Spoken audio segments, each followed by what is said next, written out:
Shalom. Welcome again to another edition of Seekers of Meaning, the podcast TV arm of Jewish Sacred Aging. I'm your host, Rabbi Address. Thank you very, very much for joining us today. If you'd like to make a comment or suggestion about the shows and the podcast, please feel free to email me at Rabbi Address at jewishsacredaging.com. Visit the website. And also, if you are in the neighborhood, click on the Facebook page, Jewish Sacred Aging on Facebook. As you know, these podcasts and the work of Jewish Sacred Aging is designed to discuss the impact of the revolution and longevity upon ourselves, our families, our communities. That impact involves a tremendous amount of transitions, personal transitions, familial transitions, spiritual transitions, et cetera, et cetera, et cetera. To talk about some of these transitions and the impact of that and some of what these transitions mean, we're very, very delighted and honored to welcome Rabbi Laura Geller and Rabbi Beth Lieberman, the author of this brand new book, CCAR Press book, Moments That Matter, subtitled Making Transitions to Midlife and Beyond. Moments That Matter. So, Laura, Beth, welcome. Welcome to Secrets of Meaning. I hope you're well. Hello. How's Los Angeles today? It's okay. Thanks for having us on. Well, I appreciate it. I appreciate the shout out at the beginning of the book. We really do. And this is a CCAR Press book available at the usual places, Barnes & Noble, the Great God Amazon, directly to the CCR Press, etc. To my colleagues out there who may be watching or listening, or education people, this is another book that we recommend to you for use in adult education, workshop formats, et cetera, et cetera. So, and that's why we want to make sure you know how to get it. Transitions, moments of making transitions in midlife and beyond. Could you just define for me, in your research and your writing, how do you define this concept of being an elder? An elder. Laura, I'll go to you first and then go to Beth. So why don't we start with a classic Jewish text that everybody knows, which comes from Pirkei Avot, the teachings of our ancestors, chapter 5:24. He used to say, at 5 years of age, the study of scripture, at 10, Mishnah, at 13, subject to the commandments, at 15, the study of Talmud, at 18, the bridal canopy, at 20, for pursuit of livelihood, at 30, the peak of strength, at 40, wisdom, at 50, able to give counsel, at 60, old age, zikna, at 70, seva, fullness of years, at 80, the age of strength, at 90, a bent body, at 100, as good as dead and gone completely. Okay, so that was the Mishnah, the 2nd century code that looked at how a life was imagined. It's very interesting to us to look at it now and recognize that although the numbers might be different, in some ways, basically what we're learning is that there are different stages of life. The first stage is about learning. The second stage is about building families and careers. The third stage is about strength, and then we move into a stage that talks about wisdom. At 50, able to give counsel. At 60, zikna. What does zikna mean? There's a midrash that says that it's that it means one who is able, one who has acquired wisdom. So there's something about growing older that has to do with acquiring wisdom. And then 70, seva, the fullness of age. So what does that mean in terms of as we grow older, our ability to take our life experience and to reflect on it and to be models for each other and for those younger about what it means to be an elder. So I think being an elder means looking at your life experience, learning from that, and being able to share that in a way with other people. You know, many traditions value elderhood. It used to be a word that was a positive word.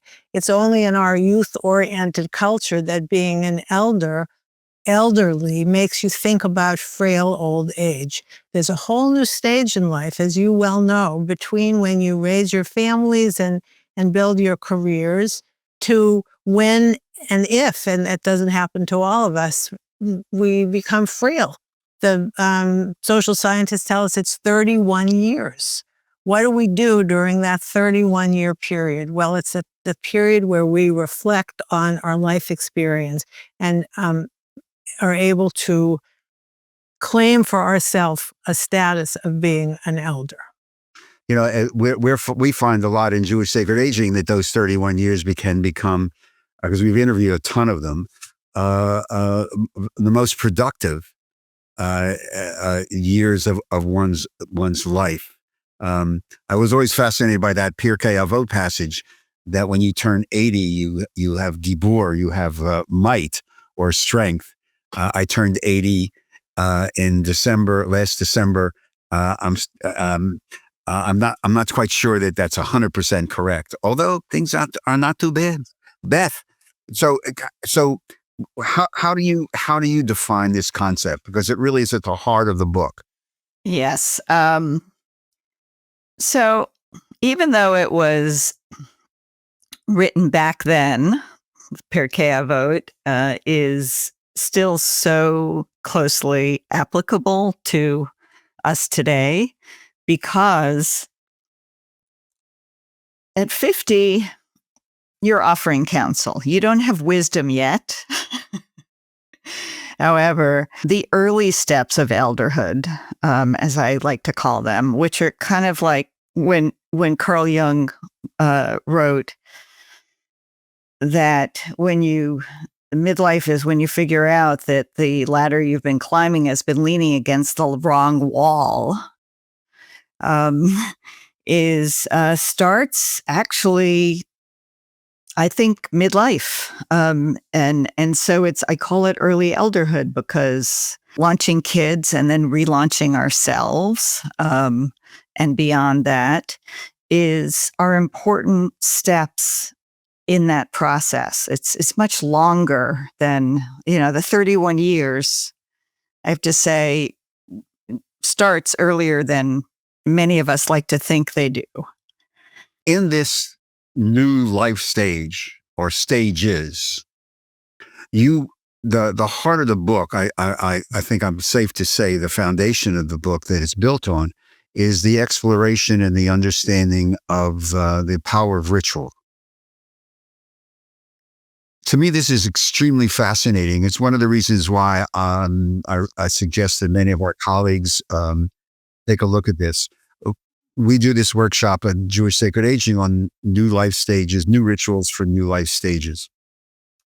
Could you talk to me about, as you did this and you research this and you write new rituals, you talk about even in the sections how colleagues in congregations can adapt some of these new rituals and ideas of how to do that with examples, so that there's at the end of each chapter.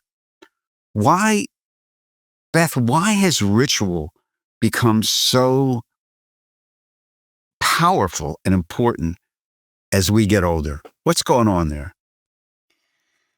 Well, ritual as a concept has expanded from the religious realm to corporate design, which doesn't make it important for this necessarily, but we have all sorts of rituals in our lives, from who you call in the morning, when you have your coffee, what your routines are.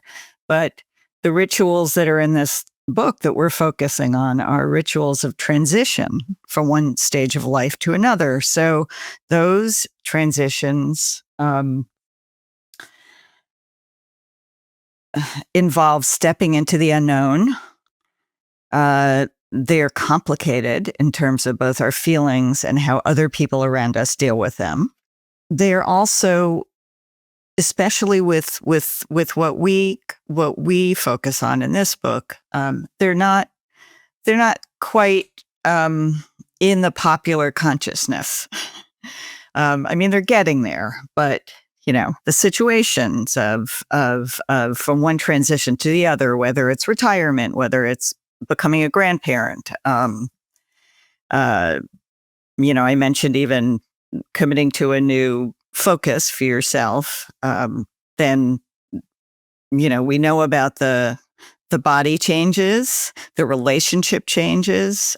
There's so much going on. You write. You guys write about this idea of renewment, not necessarily retirement, but renewment. It's a great term. So, Laura, walk me through this. Because so many people talk about retirement, which is a word I despise. I'll try not to use it again. No. It's just like, so what do you mean by renewment, Laura? First of all, the term was coined by Helen Dennis, who is, an expert in retirement, and she, over the years, have counseled many, many people in many, many different fields about retirement. It's a huge transition. In some ways, until now, more for men than for women, because men very often, at least men of a certain background and class and whatever, identified themselves with their work. I would meet you at a party and I would say, and what do you do? Well, I'm a lawyer. Well, when you're retired, what do you say? What do you do? What is the purpose for which you get up in the morning? That is a critical question that we could ask at any stage in our life. And at some point, for many of us, the answer to that was, this is what I do. This is who I am. So what happens when that isn't the case anymore? So, it's not that retirement wasn't noticed before. You might have worked for a corporation or something, and at the end of the time, you would have a party and they would give you a watch, and then what do you do the next morning? What we feel and what I learned from Helen Dennis is that there are other dimensions to that, and some of them are spiritual dimensions. What is my purpose now that I am no longer the senior rabbi of Temple Emmanuel of Beverly Hills? And how do I understand going forward? So retirement seems to imply that I am pulling myself out of the world. Renewment means I am now experience the curiosity of reimagining myself at this stage of life. Renewment. And Helen created a group years ago of women who had been professional women who were all retiring. And through that group, a small little group in Southern California, now there are renewment groups that are meeting all over the world, thousands of people who are meeting in small groups to talk about the challenges and the ways that we can reimagine ourselves. One of the best pieces of advice that I have received from the people that I have learned with as I've explored this is we should be taking a gap year. Just like smart young people, before they go to college, take a year off and try to just take a breath and explore something new and then begin college. Similarly, after retirement, before you jump into whatever you're going to end up doing, to just take a year, take a breath, and imagine it as a gap year where you explore different kinds of things and try to ask yourselves questions like, what did I used to love doing that I didn't have time to do when I was raising my family or building my career?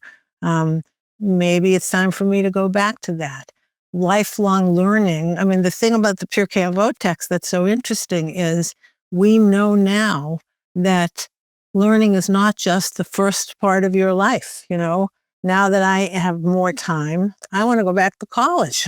All the things I didn't have a chance to study, now I do. And so what does lifelong learning look like? Those kinds of opportunities present themselves, and I want to be curious about them and imagine what are the things that can bring meaning to my life. You You were mentioning this, the flow, and one of the things that occurs to me, and this comes up a lot of times in some of the workshops, and that is that not everybody has to be blunt about it, the social economic ability to actualize Pirkei Avot. You factor in also, because of the longevity revolution and medical technology and family dynamics, this, as we're well aware of, this explosion of isolation and loneliness. How did the two of you incorporate these realities within the context of moments that matter? Because there are people who may be watching and listening to this and say, gee, that really sounds great, but I can't afford to go back. I'm really struggling. I'm alone, and I'm very much, my kids live far away. How do we begin to translate the values of this into those realities, because those realities do exist? Beth, you want to? We actually organized the book just according to that, in response to that, which is that the largest section of the book is on relationships, which both family, friends, partners, community. In fact, I think these are such important components of our lives that can be engaged with in varying ways, depending on what your life circumstances are. And so we looked at them as, and Laura, I know you're going to say more about this, that even friendship in particular, which many people take for granted, well, maybe especially women, and men, it's harder and a different story. In the end, we do it differently often. That paying attention, being grateful, and celebrating what we do have with other people. We spend a lot of time on that. We think it's really important. The concept of relationships, and the people who've taken my classes know that I call it the theology of relationships. As we get older, that's the most important thing in our lives. And how we deal with that in those decades, God willing, really determine the life that we live. Laura, do you want to? Yeah, I think the thing about the book is that it's about rituals of transition. It's not a book that, that theoretically talks about the loneliness crisis. The history of the book. The book is in a way, in some sense, connected to the book that my late husband, Richard Siegel, and I wrote called Getting Good at Getting Older, where we actually do talk about some of these larger issues. One of the sections in Getting Good at Getting Older was getting good at gaining wisdom. And one of the strategies for that was creating ritual. And as I spoke about the book around the country, people said, okay, what's the ritual? And I said, well, here are the things you should think about, and you make up your own ritual. And they said, no, what is the ritual? People wanted to be scripted. And so that's what led to us thinking about the idea of a book that would actually offer scripts for how to do a ritual. The thing about the script is we never intended it to be, this is the way you do it. It's not like a Brit Milah where there's a liturgy. We are offering kind of an example of something you might do. And we say to people, take it, change it, but here are some things that you might want to include. And in each of the sections, first there's an introduction as to why this moment is important.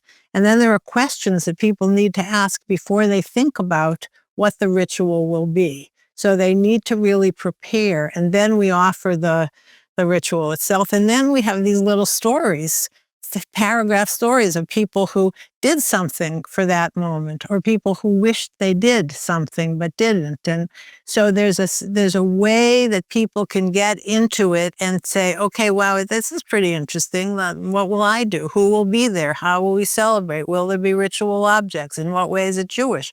Some of what we talk about is very Jewish because Beth and I are rabbis, Jewish educators, but some of the stories are from people who are not Jewish, who have done something at this stage of transition from one stage of life to another. And the thing about ritual is it causes you to pay attention. These moments come, and if you pay attention to them, then the question is, who do you need to be connected to when you do them? And I do think that leads to an understanding that what we need more than anything is connections to other people. And that is the antidote to loneliness. I mean, you know the data as well as anybody that people who have friends, have a social connection in their life, live 7.5 years longer, healthy years, than people who don't. I mean, there's no question that this is the answer to what it means. We have more, we have more years to our life. The question is, how do we add more life to our years? And the way we do that is through connections to other people. Those statistics also say if you're a member of a faith community, I've told congregations that forget the membership drive, just put up a big billboard. So, you imagine up on the 405 or the 101, where I used to live off the 101, big billboard, just flashing lights, just saying, join a synagogue and you'll live longer. Better than any membership drive, because people will respond. Speaking of living longer, chapter 4, you have this, I got to ask you about this. It's a great title for a chapter, Embracing the Joy of Facing Finitude. Embracing the joy. Some people may say, wait a minute, where's the joy in facing finitude? Walk me through that chapter, Luke, because it's fascinating. Beth, you want to start that off? Sure. This chapter opens with a quote by Rabbi Rachel Cowan, of blessed memory, who was also one of the inspirations for our work in this book, because Wise Aging as a program, both Laura was very involved with in terms of piloting a Temple Emmanuel and teaching it and shaping it. I was as well in terms of getting the curriculum out as a national book. So the quote is, I've come to understand that through the impermanence of life, though the impermanence of life can be scary and sad, it also gives value to each moment. The present is what matters. I can't bring back the past, and the future is basically out of my control. And the present is full of so much that is good. I am really happy. It's countercultural and true. But it's very Jewish. It's very Jewish. It's very Jewish. There's a series of midrash on, I think it's Parasha Nitzavim, that has a repetition of the word Hayom. And, so you can't, like the Cowan quote, you can't go back, you can't replay the tape. You have no idea what's going to happen tomorrow, but you have today. And so in finding that joy, because you're both colleagues, you've both sat with families, you've both sat with individuals whose time was running out. And yet they found some sense of meaning in the last of the great transitions. So that's why I wanted to talk to you about this concept of joy. Laura, could you just unpack that a little bit more about that, the use of that phrase? At this moment, I can spend a lot of time thinking about the things that have yet to accomplish.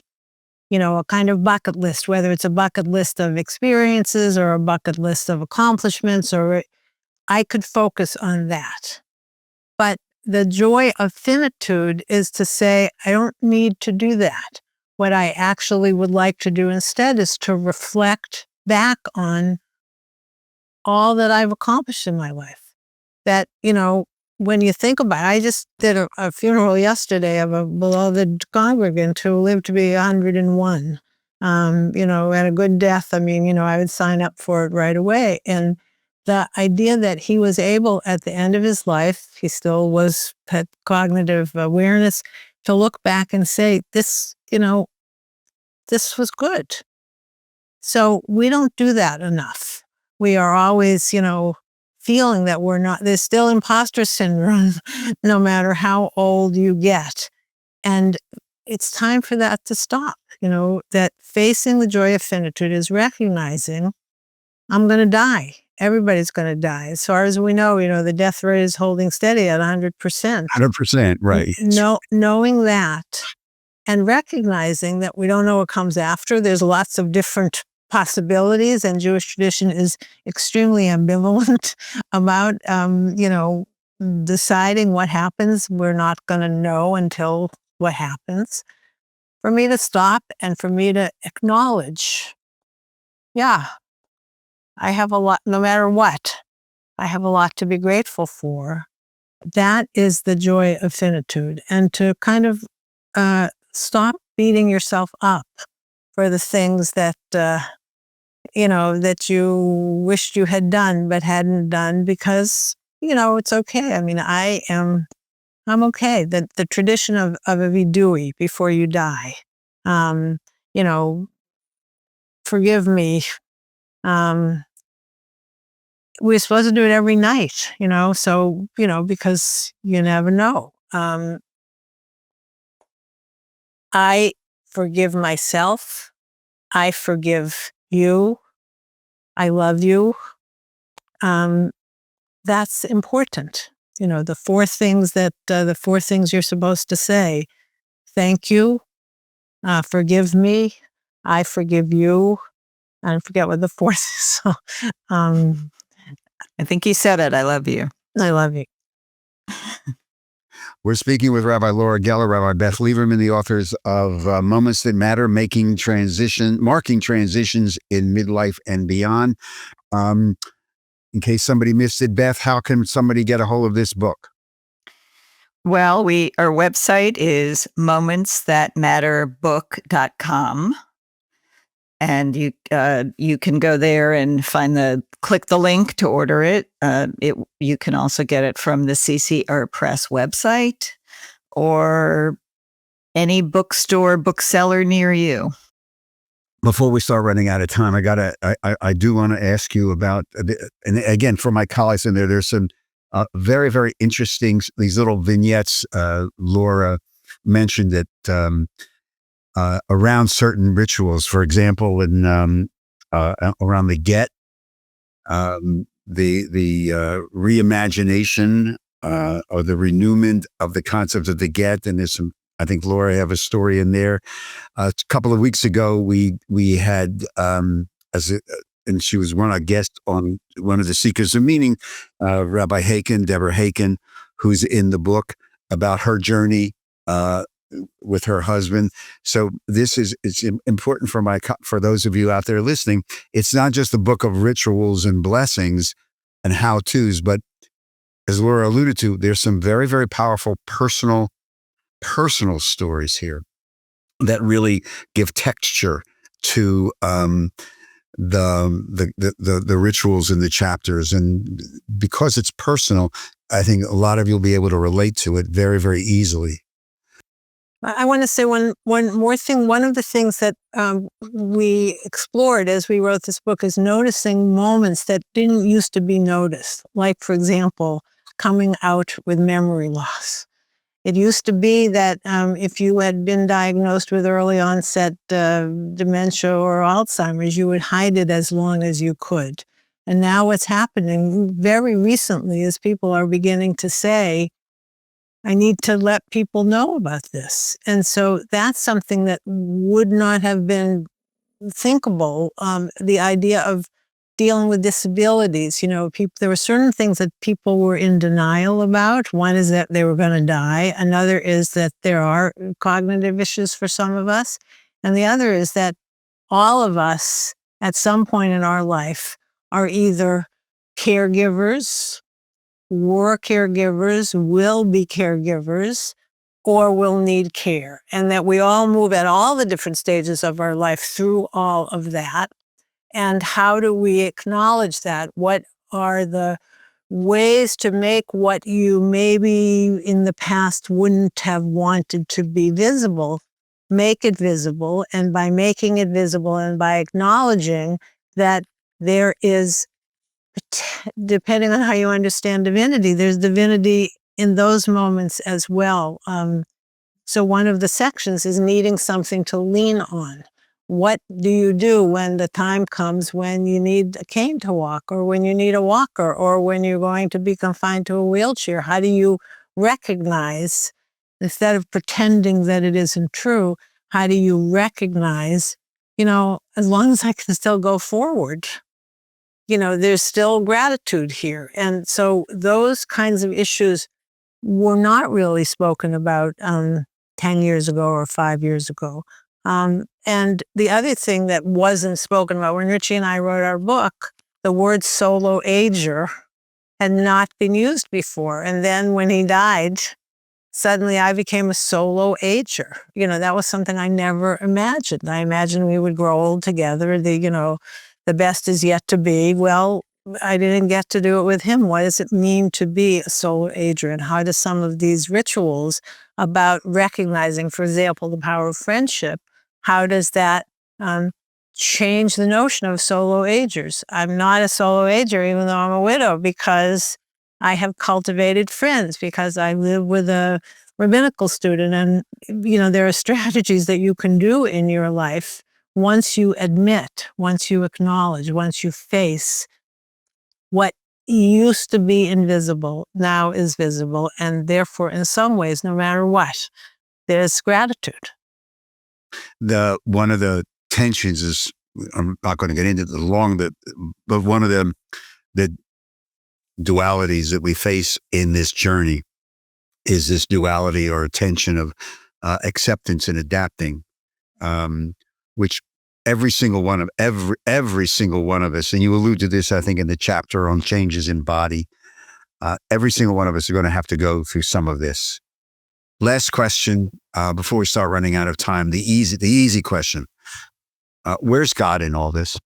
My interest in ritual began when I was a second-year student at the New York School of the Hebrew Union College, and my wonderful Talmud teacher said, there is no important moment in the lifetime of a Jew for which there is no ritual. And I thought, that's great. I was supposed to say 100 blessings a day. Wow, we're stopping 100 times a day. We're saying, wow, there's no important moment in the lifetime of a Jew. And then I realized, I'm the only woman sitting in the class, that wasn't true. When I first got my period, there was no ritual. And that made me realize that it should be true. Well, then the feminist movement created all these new rituals for women's experience. And here I am now, an active older adult, and I noticed that our tradition doesn't have any rituals for this stage, so we have to create them. We have to make them up. We have to stop living them through our children or grandchildren if we have children or grandchildren. Divinity is present at any moment, however you understand divinity, but you have to stop and you have to say, wow. So where is God in all of this? God is in all of this, in that God is in all of everything. And sometimes that doesn't mean that everything is good, but that there is the possibility of seeing connectedness, wholeness, a universe that is connected to each other. I breathe out, plants breathe in. Something that happens here is affecting somebody who lives in China. We're all connected to each other. That is where God is. Beth, you want to finish it up? Well, to cap that off, as our ancestor Jacob Then Israel said in Genesis 28:16, "Truly the Eternal is in this place, and I did not know it." Well, thank you both, Laura, Beth, for bringing that sense of divinity into this very, very powerful stage of our lives. And I wish you much success and joy.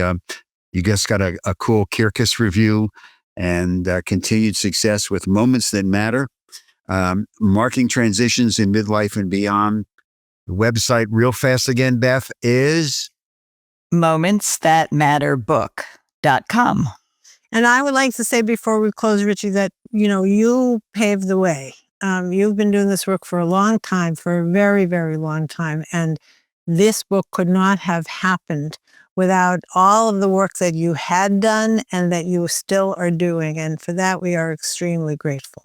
Yes, thank you. Thank you very much. This is a lot of fun. It's a lot of fun because things are dynamic and wonderful. And the stories themselves are energizing and very powerful. So thank you for what you're doing.